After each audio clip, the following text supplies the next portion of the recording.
हमारा अगला टॉपिक है राष्ट्रीय प्रतीक। राष्ट्रीय प्रतीक। भारतीय झंडा संहिता में उल्लेख है कि राष्ट्रीय झंडे के रंगों और उसके मध्य में चक्र के महत्व का यथेष्ट वर्णन डॉक्टर राधाकृष्णन के द्वारा संविधान सभा में किया गया था। डॉक्टर एस राधाकृष्णन ने स्पष्ट किया कि भगवा या केसरिया रंग त्याग या निस्वार्थ भावना का प्रतीक है। भगवा या केसरिया रंग त्याग या निस्वार्थ भावना का प्रतीक है। हमारे झंडे के मध्य में सफ़ेद रंग हमें सच्चाई के पथ पर चलने और अच्छे आचरण की प्रेरणा देता है। सफ़ेद रंग क्या करता है तो सच्चाई के पथ पर चलने, अच्छे आचरण की प्रेरणा देता है। हरा रंग मिट्टी और वनस्पतियों के साथ हमारे संबंधों को उजागर करता है। हरा रंग क्या करता है तो वनस्पतियों के साथ हमारे संबंधों को उजागर करता है, जिन पर सभी प्राणियों का जीवन आश्रित है। सफ़ेद रंग के मध्य में अशोक चक्र धर्म के राज का प्रतीक है। सफ़ेद रंग के मध्य में अशोक चक्र धर्म के राज का प्रतीक है। चक्र प्रगति का प्रतीक है। चक्र जो है प्रगति का प्रतीक है। जड़ता प्राणहीनता का प्रतीक है। जो जड़ता है वह क्या है, प्राणहीनता का प्रतीक है। चक्र शांतिपूर्ण परिवर्तन की गतिशीलता का प्रतीक है। जो चक्र है वह शांतिपूर्ण परिवर्तन की गतिशीलता का प्रतीक है। भारत का राष्ट्रीय ध्वज क्या है, तिरंगा।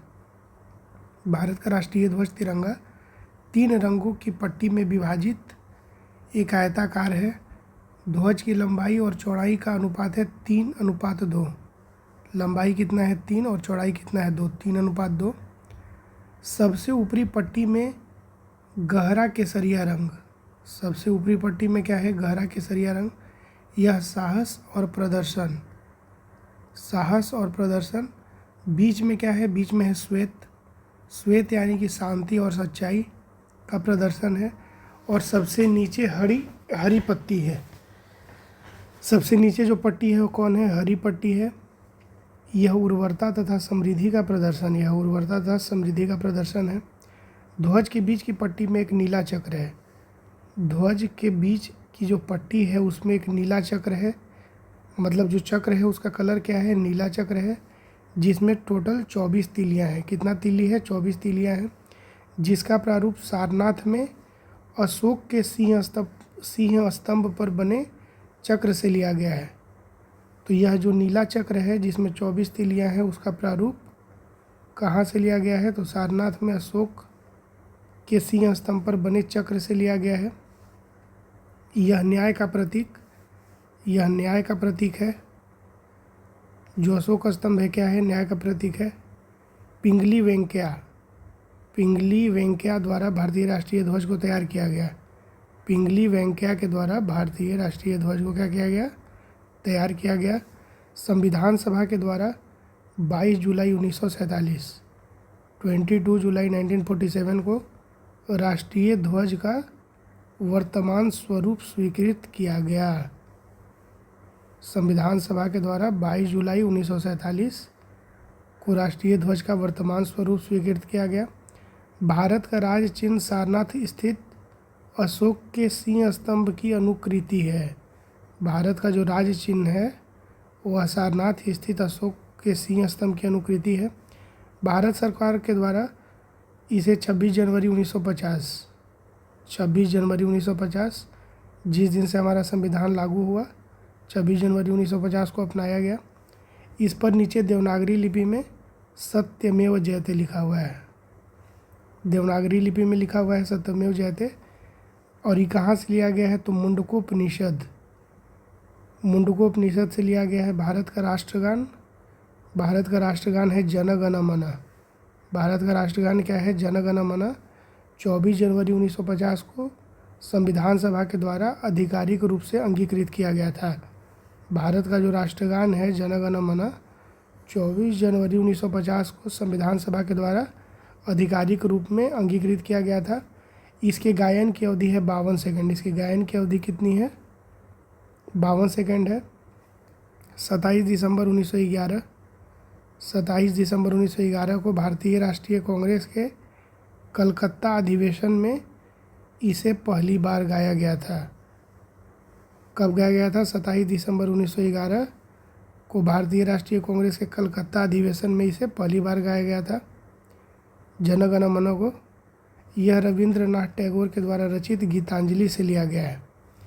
यह रविंद्रनाथ टैगोर के द्वारा रचित गीतांजलि से लिया गया है। वंदे मातरम वर्ष 1950 ईस्वी में भारत के राष्ट्रीय गीत के रूप में अंगीकृत किया गया था। वंदे मातरम को वर्ष 1950 में भारत के राष्ट्रीय गीत, तो अगर बोलेगा भारत का राष्ट्रीय गीत क्या है तो वंदे मातरम, इसे वर्ष 1950 में अंगीकृत किया गया था। राष्ट्रीय गीत वंदे मातरम बंकिम चंद्र चटर्जी के द्वारा लिखित उपन्यास आनंद मठ से लिया गया है। राष्ट्रीय गीत क्या है? वंदे मातरम, जो बंकिम चंद्र चटर्जी के द्वारा लिखित उपन्यास आनंद मठ से लिया गया है। इसे 1896 ईस्वी में भारतीय राष्ट्रीय कांग्रेस के अधिवेशन में पहली बार गाया गया था। ठीक, आनंद मठ से लिया गया है और इसे 1896 ईस्वी में भारतीय राष्ट्रीय कांग्रेस के अधिवेशन में पहली बार गाया गया था। भारत का राष्ट्रीय कैलेंडर, भारत का जो राष्ट्रीय कैलेंडर है शक संवत पर आधारित है। भारत का राष्ट्रीय कैलेंडर शक संवत पर आधारित है। 22 जुलाई 1957 1957, 22 मार्च 1957, 22 मार्च 1957 को अपनाया गया राष्ट्रीय कैलेंडर। चैत्र माह से इसकी शुरुआत होती है और अंतिम माह फागुन होता है। शुरुआत होती है चैत्र माह से और अंतिम माह क्या होता है? फागुन होता है। इसे ग्रेगोरियन कैलेंडर के साथ अपनाया गया है। इसे ग्रेगोरियन कैलेंडर के साथ अपनाया गया है। सामान्यतः चैत्र माह की शुरुआत 22 मार्च को, जबकि लीप वर्ष में 21 मार्च को होती है।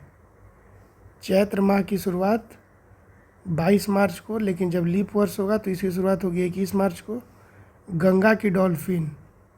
गंगा की डॉल्फिन वैज्ञानिक नाम प्लेटानिस्ता गैंगेटिका।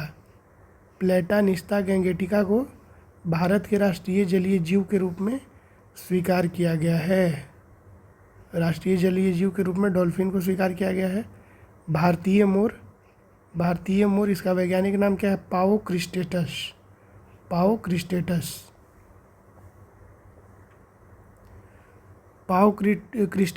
क्रिस्टेटस यानी कि मोर को भारत के राष्ट्रीय पक्षी, भारत का क्या है? राष्ट्रीय पक्षी। तथा बाघ का वैज्ञानिक नाम क्या है? Panthera tigris. बाघ का वैज्ञानिक नाम क्या है? पैंथेरा टिग्रिस को भारत के राष्ट्रीय पशु के रूप में स्वीकार किया गया है। बाघ वैज्ञानिक नाम क्या है? पैंथेरा टिग्रिस को भारत के राष्ट्रीय पशु के रूप में स्वीकार किया गया है। वर्ष 2008 में भारत सरकार के द्वारा गंगा नदी को राष्ट्रीय नदी घोषित किया गया। वर्ष 2008 में भारत सरकार के द्वारा गंगा नदी को राष्ट्रीय नदी घोषित किया गया। भारत सरकार के द्वारा स्वाधीनता दिवस 15 अगस्त, गणतंत्र दिवस 26 जनवरी, गांधी जयंती 2 अक्टूबर को राष्ट्रीय दिवस के रूप में घोषित किया गया। ध्यातव्य है कि कमल को राष्ट्रीय पुष्प, आम को राष्ट्रीय फल, बरगद को राष्ट्रीय वृक्ष के रूप में मान्यता प्राप्त है। केंद्र सरकार के द्वारा राज्यसभा में दिए गए उत्तर के अनुसार इस संदर्भ में हालांकि कोई अधिसूचना जारी नहीं की गई है। ठीक, तो कमल क्या है? कमल हमारा राष्ट्रीय पुष्प है। आम क्या है? राष्ट्रीय फल है। और बरगद क्या है? राष्ट्रीय वृक्ष के रूप में इसको मान्यता मिली है। क्वेश्चन में आ जाइए प्रश्न को। क्वेश्चन नंबर 1, किस वर्ष में जन गण मन को भारत के राष्ट्रगान के रूप में अपनाया गया? 1950 में जन गण मन को भारत के राष्ट्रगान के रूप में अपनाया गया। कब? 1950 में जन गण मन को भारत के राष्ट्रगान के रूप में अपनाया गया 1950 में। संविधान सभा ने 24 जनवरी 1950 को जन गण मन को राष्ट्रगान के रूप में अपनाया। संपूर्ण राष्ट्रगान को गाने का लगभग कितना टाइम लगना चाहिए? 52 सेकंड। आधिकारिक टाइम कितना है? 52 सेकंड है, 52 सेकंड। क्वेश्चन नंबर 2, संपूर्ण राष्ट्रगान का वादन गायन काल कितना है? तो 52 सेकंड है। संपूर्ण राष्ट्रगान का वादन गायन काल कितना है? 52 सेकंड। क्वेश्चन नंबर 3, भारत शासन के द्वारा राजकीय चिन्ह यानी कि स्टेट एम्बलम कब से अंगीकृत या अडॉप्ट किया गया था? तो 26 जनवरी 1950 रट जाइए, 26 जनवरी 1950, 26 जनवरी। राष्ट्रीय गान 24 जनवरी 1950, राष्ट्रीय गान 24 जनवरी 1950। और अगर बोलेगा कि स्टेट एम्बलम, तो स्टेट एम्बलम कब लिया गया? 26 जनवरी 1950। भारत शासन के द्वारा राजकीय चिन्ह को 26 जनवरी 1950 को अंगीकृत किया गया था। यह सारनाथ वाराणसी स्थित अशोक के सिंह स्तंभ के शीर्ष की अनुकृति है। यह सारनाथ वाराणसी स्थित अशोक के सिंह स्तंभ के शीर्ष की अनुकृति है। क्वेश्चन नंबर 4 में आ जाइए। भारत की संविधान सभा ने राष्ट्रीय ध्वज को सर्वप्रथम कब स्वीकार किया? भारत की संविधान सभा ने राष्ट्रीय ध्वज को सर्वप्रथम कब स्वीकार किया? तो भारत की जो संविधान सभा है उसने राष्ट्रीय ध्वज को 22 जुलाई 1947 में स्वीकार किया। कब स्वीकार किया? 22 जुलाई 1947 को राष्ट्रीय ध्वज को सर्वप्रथम स्वीकार किया गया, 22 जुलाई 1947। भारत की संविधान सभा ने अपने चौथे अधिवेशन 14 जुलाई 1947 से लेकर 31 जुलाई 1947 तक में 22 जुलाई 1947 को भारत का राष्ट्रीय ध्वज स्वीकार किया। राष्ट्रीय ध्वज के बीच चक्र में 24 तीलियाँ होती है और राष्ट्रीय ध्वज की लंबाई चौड़ाई का अनुपात 3:2 है। क्वेश्चन नंबर 5, निम्नलिखित कथनों पर विचार कीजिए, इसमें से कौन सही है? तो इसमें केवल एक सही है, तो एक को पढ़ लीजिए। भारत की संविधान सभा ने राष्ट्रीय ध्वज का प्रारूप 22 जुलाई 1947 को अपनाया था। भारत की संविधान सभा ने राष्ट्रीय ध्वज का प्रारूप 22 जुलाई 1947 को अपनाया था। भारत की संविधान सभा ने राष्ट्रीय ध्वज का प्रारूप 22 जुलाई 1947 को अपनाया था। क्वेश्चन नंबर 6 में आ जाइए। भारत की संविधान सभा ने निम्नलिखित में से किस तिथि को राष्ट्रीय ध्वज को अपनाया? भारत की संविधान सभा ने निम्नलिखित में से किस तिथि को राष्ट्रीय ध्वज को अपनाया? 22 जुलाई 1947 को अपनाया। क्वेश्चन नंबर 7, भारतीय राष्ट्रीय ध्वज के प्रारूप को किस दिन स्वीकार किया गया? सेम आंसर 22 जुलाई 1947। क्वेश्चन नंबर 8, भारत का राष्ट्रीय पशु क्या है? तो बाघ है। भारत का राष्ट्रीय पशु बाघ पैंथेरा टाइग्रिस है।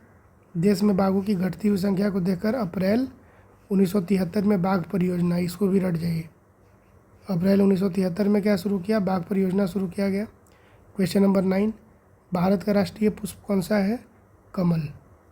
भारत का राष्ट्रीय पुष्प कौन सा है? कमल है। भारत का राष्ट्रीय पुष्प कौन सा है? कमल है। भारत का राष्ट्रीय पुष्प कमल है, जो भारतीय संस्कृति का प्रतीक है। इसका वैज्ञानिक नाम है नेलम्बो न्यूसीफेरा। वैज्ञानिक नाम क्या है? नेलम्बो न्यूसीफेरा। क्वेश्चन नंबर 10, भारत का राष्ट्रीय पक्षी कौन है? मोर। भारत का राष्ट्रीय पक्षी कौन है? मोर है। भारत का राष्ट्रीय पक्षी मोर, वैज्ञानिक नाम है पाओ क्रिस्टेटस। पाओ क्रिस्टेटस। ध्यातव्य है कि भारत की राष्ट्रीय वृक्ष है बरगद। राष्ट्रीय वृक्ष क्या है? बरगद है। राष्ट्रीय पुष्प क्या है? कमल है। राष्ट्रीय फल है आम।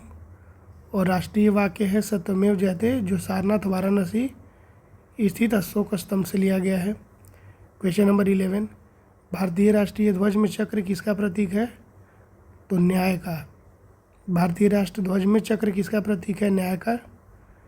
भारतीय राष्ट्रीय ध्वज में सफ़ेद पट्टी के बीच में नीले रंग का चक्र है, जिसका प्रारूप सारनाथ में अशोक के सिंह स्तंभ पर बने हुए चक्र से लिया गया है।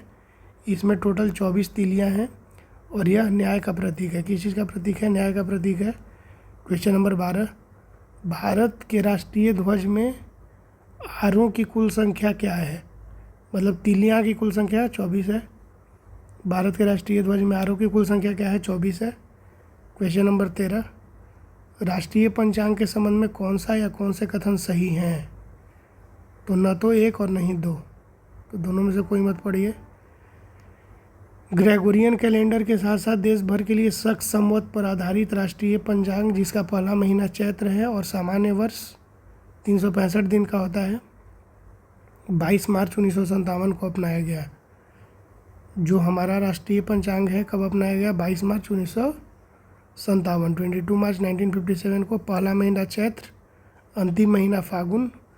चैत्र का पहला दिन सामान्यतः 22 मार्च को और अधिवर्ष में 21 मार्च को पड़ता है।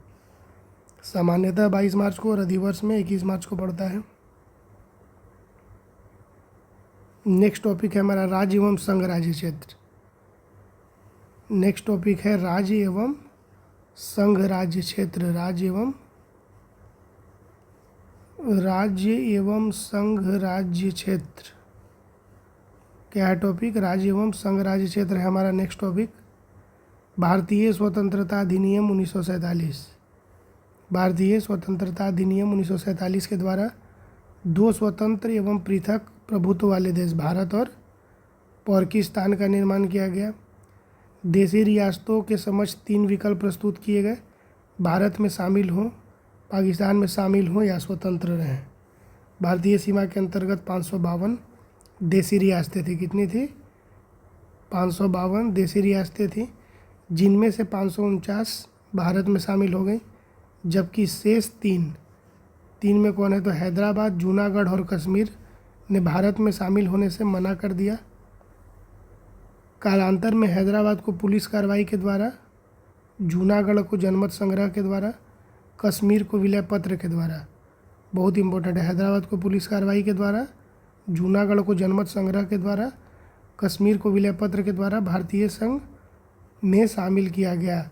संविधान के तहत भारतीय संघ के राज्य क्षेत्रों को 4 भागों में वर्गीकृत किया गया था। भाग ए या भाग क में वे राज्य थे जहां ब्रिटिश भारत में गवर्नर का शासन था। भाग ख में राज्य विधानमंडल के साथ शाही शासन था, और भाग ग में ब्रिटिश भारत के मुख्य आयुक्त का शासन था, और भाग घ में अकेले अंडमान निकोबार द्वीप को रखा गया था। संविधान के अनुच्छेद 1 के अनुसार भारत अर्थात इंडिया राज्यों का संघ होगा। ठीक, संविधान के अनुच्छेद 1 के अनुसार भारत अर्थात इंडिया राज्यों का संघ होगा। अनुच्छेद 2 बोलता है कि भारतीय संघ में नए राज्यों के प्रवेश या स्थापना की शक्ति जो है संसद को दी जाती है। अनुच्छेद 3 कहता है कि नए राज्यों का निर्माण और वर्तमान राज्यों के क्षेत्र, सीमा या नामों में परिवर्तन करने का संसद को दिया गया है शक्ति। संसद साधारण बहुमत से नए राज्यों का निर्माण कर सकती है। संसद साधारण बहुमत से नए राज्यों का निर्माण कर सकती है। भारतीय संविधान संसद को यह अधिकार देता है कि वह नए राज्य बनाने, उसमें परिवर्तन करने, नाम बदलने या सीमा में परिवर्तन के संबंध में बिना राज्यों की अनुमति के कदम उठा सकती है। इस हेतु संविधान संशोधन को, इस तरह का अगर संवैधानिक संशोधन होगा तो उसको अनुच्छेद 368 में क्या है? संवैधानिक संशोधन है, तो अनुच्छेद 368 के तहत संशोधन नहीं माना जाएगा। वर्तमान में भारतीय संघ में 28 राज्य और 8 संघ राज्य क्षेत्र हैं। 28 राज्य और 8 संघ राज्य क्षेत्र हैं। संसद संविधान में संशोधन करके किसी भारतीय भूभाग को किसी अन्य देश को सौंप सकती है। जून 1948 में भारत सरकार ने एस.के. धर की अध्यक्षता में भाषाई प्रांत आयोग की नियुक्ति की। जून 1948 में भारत सरकार ने एस.के. धर की अध्यक्षता में भाषाई प्रांत आयोग की नियुक्ति की। इस आयोग ने अपनी रिपोर्ट दिसंबर 1948 में दी। दिसंबर 1948 में अपनी रिपोर्ट दी। आयोग ने राज्यों का पुनर्गठन भाषाई आधार के बजाय प्रशासनिक सुविधा के अनुसार किया। मतलब उसकी सिफारिश की कि जो भी पुनर्गठन हो रहा है राज्यों का भाषाई आधार पर न होकर प्रशासनिक सुविधा के अनुसार किया जाए। दिसंबर 1948 में कांग्रेस के द्वारा एस.के. धर कमीशन की अनुशंसाओं का अध्ययन करने हेतु JVP समिति, यहाँ से इम्पोर्टेंट हो जाता है JVP समिति, मतलब जवाहरलाल नेहरू, सरदार वल्लभ भाई पटेल और पट्टाभी सीतारमैया, JVP समिति का गठन किया। इसमें जवाहरलाल नेहरू, सरदार वल्लभ भाई पटेल और पट्टाभी सीतारमैया शामिल थे। अप्रैल 1949 में प्रस्तुत अपनी रिपोर्ट में इस समिति ने औपचारिक रूप से अस्वीकार किया कि राज्यों के पुनर्गठन का आधार भाषा होनी चाहिए। मतलब इन लोगों ने बोला कि जो राज्य के पुनर्गठन का आधार होगा उसको भाषा को मत रखो। लेकिन यहाँ पे क्या हुआ? हालांकि पोटी श्रीराम मुल्लू की 56 दिनों की भूख हड़ताल के बाद मृत्यु के कारण अक्टूबर 1953 में भारत सरकार को भाषा के आधार पर आंध्र प्रदेश राज्य का गठन करना पड़ा? अक्टूबर 1953 में भारत सरकार को भाषा के आधार पर क्या करना पड़ा? आंध्र प्रदेश राज्य का गठन करना पड़ा। आंध्र प्रदेश भाषा के आधार पर गठित होने वाला देश का पहला राज्य है। आंध्र प्रदेश भाषा के आधार पर गठित होने वाला देश का पहला राज्य है।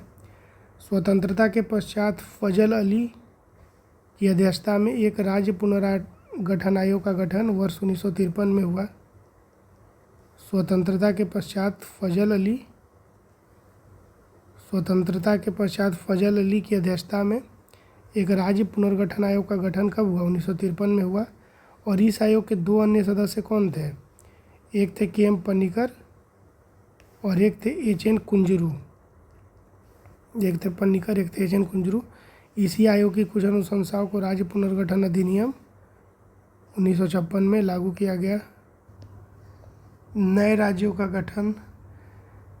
आंध्र प्रदेश का गठन हुआ 1 अक्टूबर 1953। आंध्र प्रदेश 1 अक्टूबर 1953। गुजरात 1 मई 1960। गुजरात का गठन कब हुआ? 1 मई 1960। गुजरात 1 मई 1960। आंध्र प्रदेश 1 अक्टूबर 1953। नागालैंड 1 दिसंबर 1963। 1963 नागालैंड। हरियाणा 1 नवंबर 1966। 1966 में क्या बना? हरियाणा बना।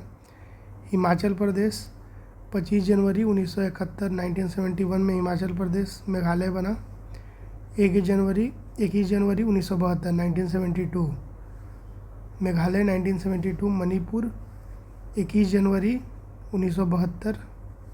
त्रिपुरा 21 जनवरी 1972। तो तीनों मेघालय, मणिपुर और त्रिपुरा 21 जनवरी 1972 को तीनों बना। कौन कौन? मेघालय, मणिपुर और त्रिपुरा। सिक्किम 16 मई 1975। मिजोरम 20 फरवरी 1987। अरुणाचल प्रदेश 20 फरवरी 1987। गोवा 30 मई 1987। छत्तीसगढ़ 1 नवंबर 2000 ईस्वी में। उत्तराखंड 9 नवंबर 2000। झारखंड 15 नवंबर 2000। तो छत्तीसगढ़, उत्तराखंड और झारखंड 2000 ईस्वी में बना।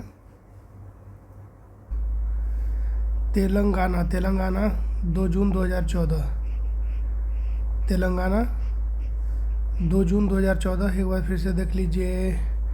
आंध्र प्रदेश 1 अक्टूबर 1953। आंध्र प्रदेश 1 अक्टूबर 1953। गुजरात 1 मई 1960।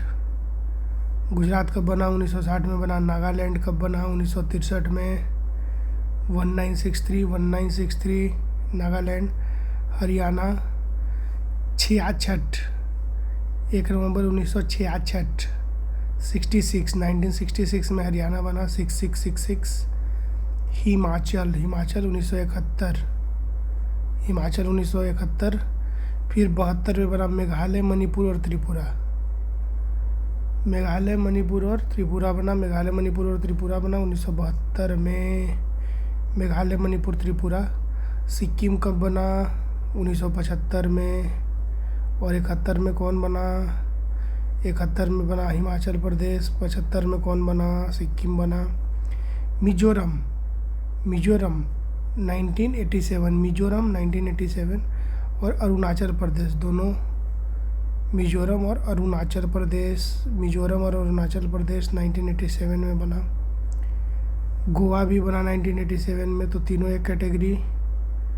3 कौन कौन? मिजोरम, अरुणाचल प्रदेश और गोवा। मिजोरम, अरुणाचल प्रदेश और गोवा सब बना 1987 में। फिर इधर 3 बन गया। छत्तीसगढ़, उत्तराखंड और झारखंड। खंड और गढ़। छत्तीसगढ़, उत्तराखंड, झारखंड तीनों बना ईस्वी 2000 में। तेलंगाना कब बना? लेटेस्ट 2 जून 2014। प्रश्न कोश। क्वेश्चन नंबर 1, संविधान में हमारे राष्ट्र का उल्लेख किन नाम या नामों से किया गया है? संविधान में हमारे राष्ट्र का जो उल्लेख है वह किन किन नामों से किया गया है? भारत अर्थात इंडिया, भारत तथा इंडिया, इंडिया तथा भारत नहीं, भारत तथा इंडिया। संविधान में हमारे राष्ट्र का उल्लेख दो नामों भारत तथा इंडिया के रूप में किया गया है। अनुच्छेद 1 में उल्लेख करता है कि भारत अर्थात इंडिया राज्यों का संघ होगा। India that is Bharat shall be A union of states. Question number दो क्या कहता है? क्वेश्चन नंबर 2 कहता है कि संविधान के प्रथम अनुच्छेद के अनुसार भारत है राज्यों का यूनियन है। संविधान का प्रथम अनुच्छेद क्या कहता है कि भारत क्या है? राज्यों का यूनियन है। संविधान के अनुच्छेद 1 में निर्धारित किया गया है कि भारत अर्थात इंडिया राज्यों का संघ यानी कि यूनियन होगा। भारत के राज्य क्षेत्र में एक राज्यों के राज्य क्षेत्र, दूसरा संघ राज्य क्षेत्र और तीसरा ऐसे अन्य राज्य क्षेत्र जो अर्जित किए जाए समाविष्ट होंगे। राज्यों तथा संघ राज्य क्षेत्रों के नाम तथा प्रत्येक के अंतर्गत आने वाले राज्य क्षेत्रों का वर्णन संविधान की प्रथम अनुसूची में किया गया है। ठीक। क्वेश्चन नंबर 3, संविधान के निम्नांकित में से किस प्रावधान के अंतर्गत भारतीय संसद को एक नया राज्य बनाने का अधिकार है? संविधान के निम्नांकित में से कौन ऐसा प्रावधान है जिसके अंतर्गत भारतीय संसद को क्या बोला गया है कि आप नया राज्य बना सकते हैं, अधिकार है आपको। अनुच्छेद 3 अधिकार देता है।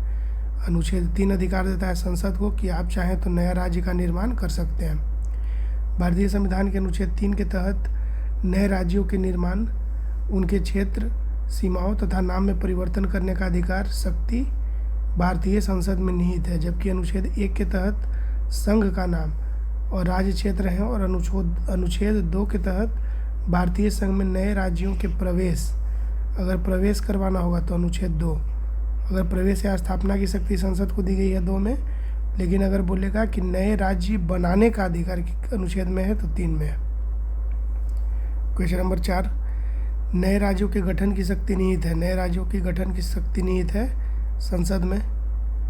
क्वेश्चन नंबर 5, भारत के संविधान के अंतर्गत निम्नलिखित में से किसको राज्यों की सीमाओं को परिवर्तित करने की शक्ति प्राप्त है? भारत के संविधान के अंतर्गत निम्नलिखित में से किसको राज्यों की सीमाओं को परिवर्तित करने का शक्ति प्राप्त है? तो किसको है? संसद को है। क्वेश्चन नंबर 6, एक राज्य को संघ में सम्मिलित करने अथवा नए राज्यों की स्थापना करने की कार्यपालिकीय शक्ति निम्नलिखित में से किसे प्राप्त है? संसद को प्राप्त है। क्वेश्चन नंबर 7, भारतीय संघ के अंतर्गत किसी राज्य को मिलाने का अधिकार किसे है? भारतीय संघ के अंतर्गत किसी राज्य को मिलाने का अधिकार किसको है? संसद को है। क्वेश्चन नंबर 8, निम्नलिखित में से कौन सा कथन नए राज्यों के निर्माण के बारे में सही नहीं है? निम्नलिखित में से कौन सा कथन नए राज्यों के निर्माण के बारे में सही नहीं है? सी सही नहीं है। क्या है? तो इस प्रकार की विधि को अनुच्छेद 368 के प्रयोजनों के लिए संविधान का संशोधन समझा जाएगा। बिल्कुल ही गलत बात है। हम लोगों ने पढ़ा है कि यह जो होता है राज्य का निर्माण जो है वह संवैधानिक जो संशोधन है 368 उससे बाहर रहेगा। संशोधन इसको नहीं समझा जाएगा भाई, तो इसीलिए गलत हो गया। तो अब देख लीजिए सही क्या क्या है। सही है कि संसद विधि के द्वारा एक नए राज्य का निर्माण कर सकती है, बिल्कुल सही। इस प्रकार की विधि में संविधान की पहली अनुसूची और चौथी अनुसूची के संशोधन का प्रावधान होगा, बिल्कुल सही। इस प्रयोजन के लिए विधेयक संसद में तब तक पूरा स्थापित नहीं किया जा सकता जब तक इसे उस राज्य के विधानमंडल को निर्दिष्ट नहीं कर दिया गया है जिसके क्षेत्र, सीमाओं या नाम पर इसका प्रभाव पड़ता है। बहुत इम्पोर्टेंट है। इसको आपको संसद में पेश करने से पहले उस राज्य के विधानमंडल को निर्दिष्ट करना होगा जिसके क्षेत्र में, सीमाओं में या जिसके नाम पर इसका असर पड़ेगा। पहले उसके राज्य के उस विधानमंडल में आपको इस चीज़ को प्रस्तुत करना होगा और इसके बाद ही इसको संसद में रखा जाएगा। नए राज्यों के निर्माण के लिए विधि हेतु अनुच्छेद 368 के तहत विशेष प्रक्रिया, संविधान संशोधन प्रक्रिया नहीं अपनाई जाती है। नए राज्य के निर्माण में अनुच्छेद 368 लागू नहीं होता है, अर्थात संसद साधारण बहुमत से भी नए राज्यों का निर्माण कर सकती है तथा संविधान के अनुच्छेद 4 का 2 के अनुसार इस प्रकार की विधि अनुच्छेद 368 के प्रयोजनों के लिए संविधान का संशोधन नहीं समझी जाती है। अन्य विकल्पों के लिए कथन नए राज्यों के निर्माण के संदर्भ में सही है। अब ये क्वेश्चन नंबर 9 में, एक नया राज्य बनाने में संवैधानिक संशोधन के लिए कैसा बहुमत चाहिए? तुरंत अभी पढ़े हैं कि नया राज्य बनाने के लिए जो संवैधानिक संशोधन होगा उसके लिए कैसा बहुमत चाहिए? साधारण बहुमत। ठीक है, बीपीएससी में क्वेश्चन आया है भाई 2016 में। क्वेश्चन नंबर 10 क्या कर रहा है कि भारत में एक नया राज्य सृजित करने वाले विधेयक को पारित होना अनिवार्य है। पढ़े हैं हम लोग, नए राज्य सृजित करने वाले विधेयक को पारित होना अनिवार्य है। कहाँ से? संसद में साधारण बहुमत के द्वारा। क्वेश्चन नंबर 11 में कथन है भारत संघ नहीं है, ये सही गलत हो गया। रीजन क्या है? किसी भी राज्य का क्षेत्र, सीमा, नाम उसकी सहमति के बिना भी परिवर्तन करने की शक्ति संघीय संसद को प्राप्त है। दोनों गलत, डी हो जाएगा। एक गलत है पर आर सही है। कैसे भाई? ये तो गलत होगा, क्या कि भारत संघ नहीं है, भारत संघ है, राज्यों का संघ है। इसको बोल रहा है कि सही है, किसी भी राज्य का क्षेत्र, सीमा, नाम उसकी सहमति के बिना भी परिवर्तित करने की शक्ति संघीय संसद को प्राप्त है। 1 मिनट, इसमें कन्फ्यूजन है, 1 मिनट रुक जाइएगा आप। संविधान के अनुच्छेद 1 के अनुसार भारत राज्यों का संघ है, ही तो पता है भाई। किसी राज्य के क्षेत्र, सीमा या नाम में परिवर्तन हेतु राज्य के विधानमंडल का विचार प्रकट करना अनुच्छेद 3 के परंतुक के तहत अपेक्षित है। अच्छा, समझें बात क्या है? रखना है मतलब कि उस राज्य के विधानमंडल में तो रखाएगा ही रखाएगा और उनका विचार भी लिया जाएगा, लेकिन बाध्य नहीं है।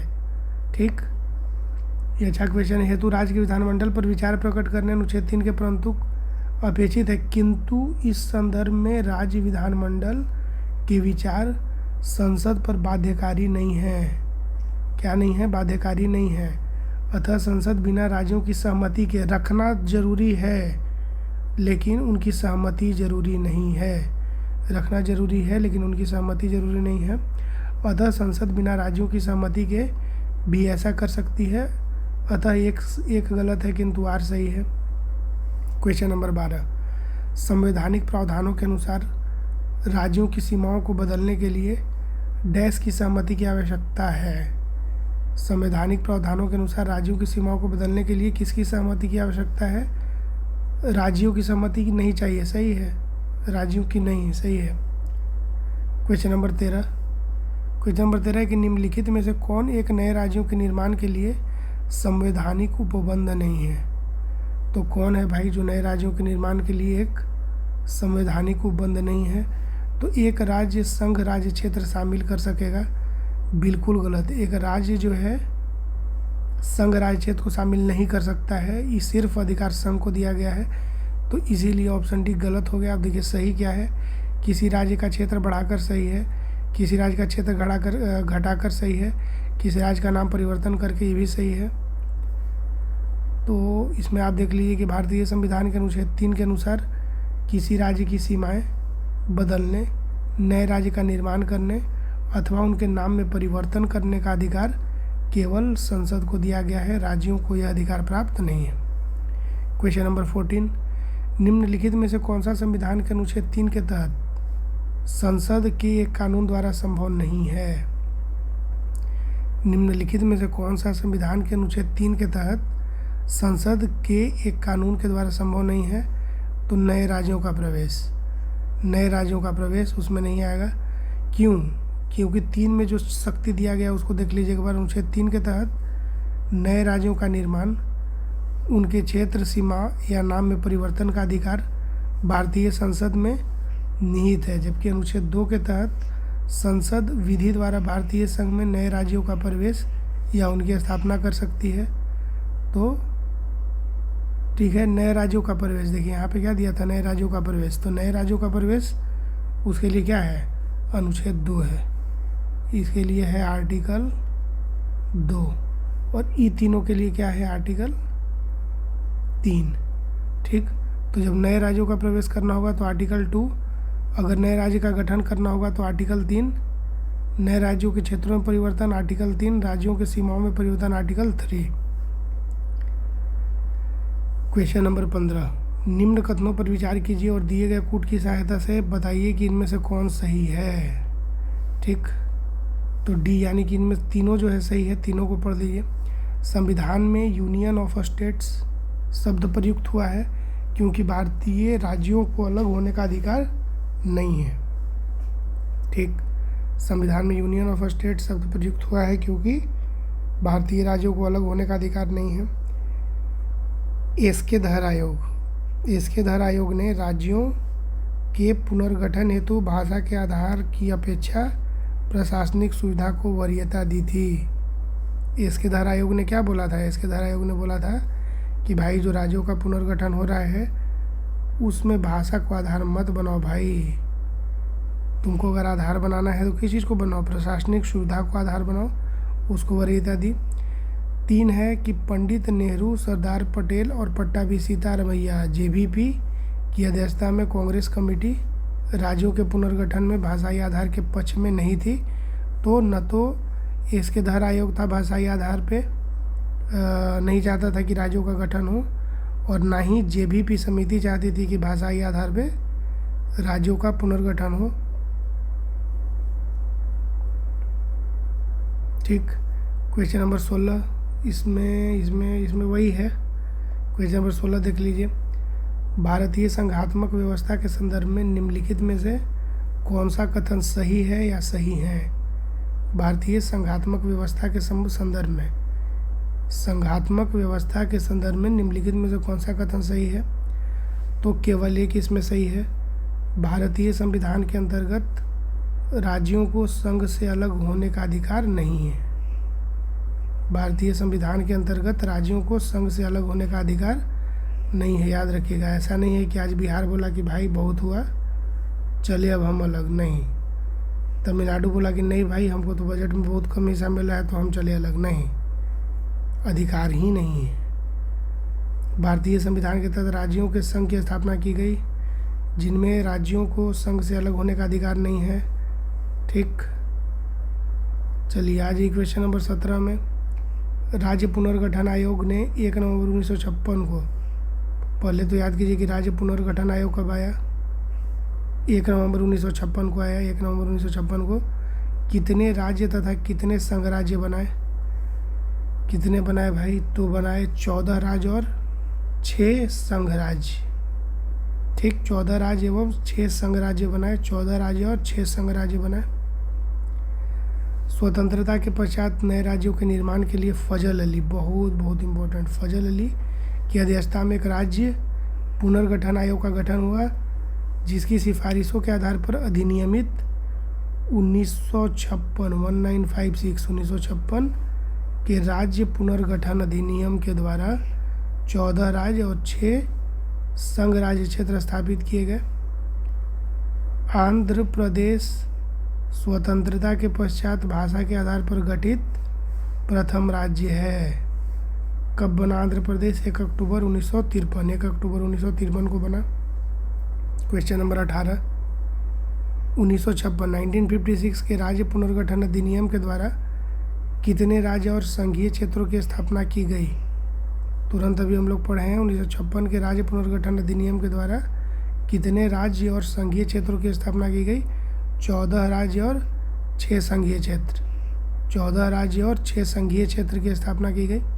क्वेश्चन नंबर 19, भारत में कितने राज्य एवं संघीय प्रदेश हैं? इनमें से कोई नहीं। तो वर्तमान में कितना है? वर्तमान में कितना है भाई? इसमें भी नहीं दिया हुआ है, 28 और 8। ठीक, तो प्रश्नकाल के दौरान संविधान की प्रथम सूची के अनुसार भारत में 28 राज्य और 7 संघ 28 राज्य और वो पुराना है, अभी लेटेस्ट याद कीजिए कि वर्तमान में भारत में 28 राज्य और 6 संघ राज्य क्षेत्र हैं। वर्तमान में भारत में 28 राज्य और 8 संघ राज्य क्षेत्र हैं। क्वेश्चन नंबर 20, तेलंगाना राज्य बन जाने के बाद भारत के राज्यों की संख्या हो गई। तेलंगाना जब राज्य बन गया तो उसके बाद भारत में राज्यों की संख्या कितनी हो गई? 28।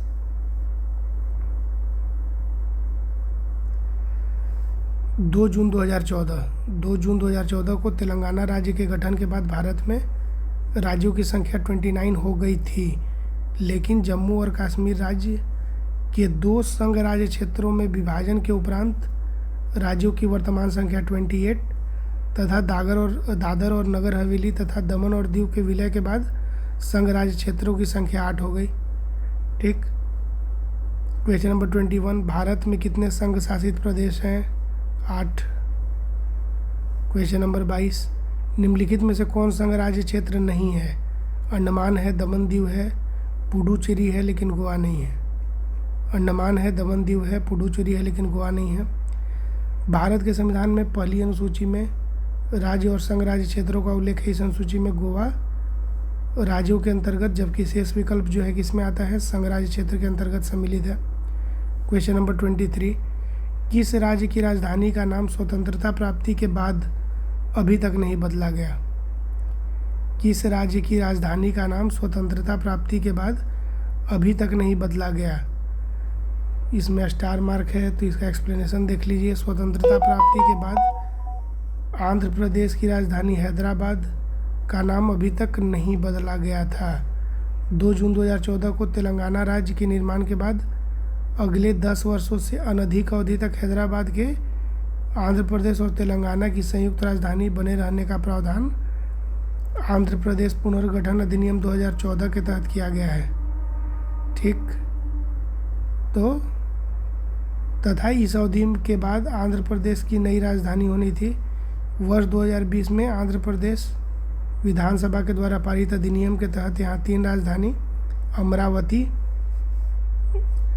तो आंध्र प्रदेश का विधायी राजधानी कौन होगा? अमरावती, विशाखापट्टनम कार्यकारी राजधानी और कुर्नूल न्यायिक राजधानी। कुर्नूल क्या होगा? न्यायिक राजधानी का प्रावधान किया गया है। तमिलनाडु की राजधानी मद्रास का अद्यतन नाम चेन्नई, पश्चिम बंगाल की राजधानी कलकत्ता का अद्यतन नाम क्या है? कोलकाता, और केरल की राजधानी त्रिवेंद्रम का अद्यतन नाम क्या है? क्या था? तिरुवनंतपुरम। तिरुवनंतपुरम हो गया है। क्वेश्चन नंबर 24, दिल्ली है। दिल्ली है एक केंद्र शासित प्रदेश। दिल्ली क्या है? एक केंद्र शासित प्रदेश है। क्वेश्चन नंबर 25, किस संविधान संशोधन के द्वारा दिल्ली को राष्ट्रीय राजधानी क्षेत्र का दर्जा दिया गया? किस संविधान संशोधन के द्वारा दिल्ली को राष्ट्रीय राजधानी क्षेत्र का दर्जा दिया गया? 69वां संवैधानिक संशोधन के द्वारा दिल्ली को राष्ट्रीय राजधानी क्षेत्र का दर्जा दिया गया। 69वें संवैधानिक संशोधन अधिनियम 1991, 69वां संवैधानिक संशोधन 1991 के द्वारा देश की राजधानी दिल्ली को संघ राज्य क्षेत्र की श्रेणी में कायम रखते हुए इसके लिए एक विधानसभा और मंत्रिपरिषद का उपबंध किया गया।